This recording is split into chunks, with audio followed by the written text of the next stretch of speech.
Tanda yang pertama adalah lihat cara mereka merespon kita. Teman-teman pernah gak sih bertanya atau penasaran gimana cara orang introvert merespon atau berkomunikasi dengan kita saat mereka sedang marah?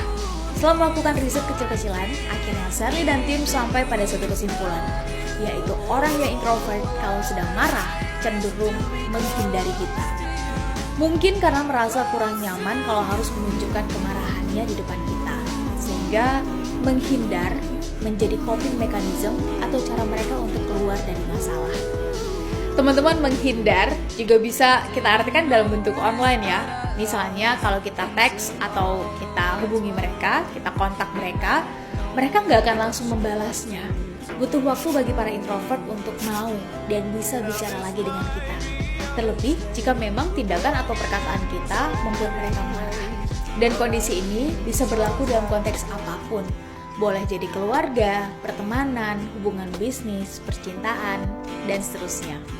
Tanda yang kedua bahwa si introvert sedang marah adalah mereka cenderung apatis atau bodoh amat. Artinya, saat mereka dalam kondisi marah, kecewa, atau dikelilingi emosi negatif, maka mereka cenderung menunjukkan sikap yang apatis dan tidak mau tahu, makin cuek dengan kondisi sekitar. Si introvert kalau lagi marah cenderung menutup diri secara emosional dan sosial, teman-teman. Dan ini membuat mereka seakan-akan gak peduli tentang apapun yang terjadi di luar diri mereka. Misalnya nih, partner bisnis kita yang introvert sedang marah besar karena alasan apapun. Maka biasanya dia akan menutup diri dari hal-hal soal bisnis untuk sementara waktu. Mereka menunjukkan sikap seakan gak peduli dengan kondisi bisnisnya. Setidaknya sampai emosi mereka mereda. Sekali lagi, video ini dibuat bukan untuk menghakimi, namun untuk mengenali.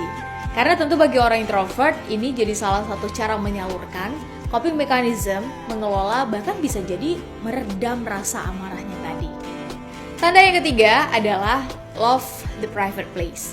Kita tentu udah gak asing lagi dengan fakta bahwa orang-orang yang introvert cenderung menyukai kesunyian atau tempat yang sunyi. Wait, itu bukan berarti mereka nggak suka berinteraksi dengan orang lain.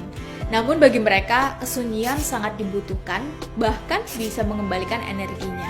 Itulah kenapa para introvert kalau lagi marah, cenderung suka berada di tempat-tempat yang sunyi atau lebih private. Karena dengan cara demikian, mereka bukan hanya bisa meredam rasa marah, namun juga bisa memproses emosi yang sedang dirasakannya. Mereka di situ juga punya kebebasan untuk menangis atau bahkan berteriak, mengeluarkan emosinya. Kalau teman-teman punya teman introvert kayak gini, please give them space.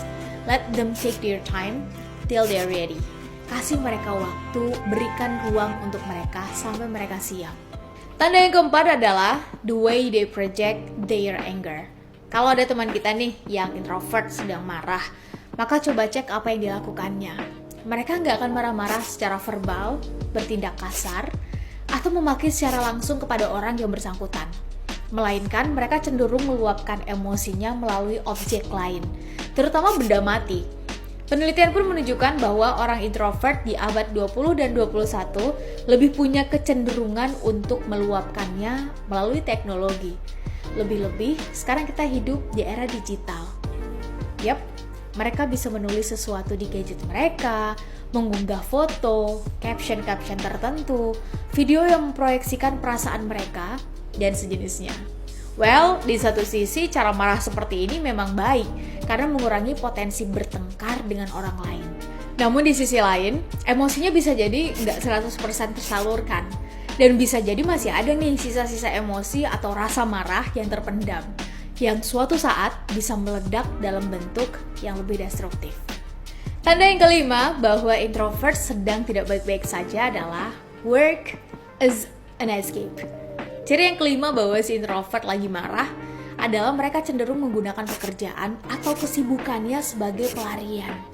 Saat si introvert menolak untuk bertemu dengan kita nih misalnya, menolak untuk berkomunikasi dan membahas masalah tersebut secara langsung dengan alasan bahwa mereka sibuk atau mereka punya pekerjaan lain, maka hold on, bisa jadi itu coping mechanism mereka.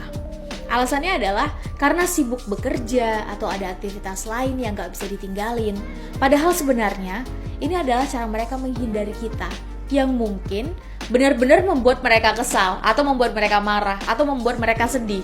Jadi daripada menghabiskan waktu dengan orang lain yang bisa membuat emosinya makin memuncak, para introvert rata-rata lebih memilih untuk tenggelam dan menikmati pekerjaan atau kesibukan yang mereka miliki.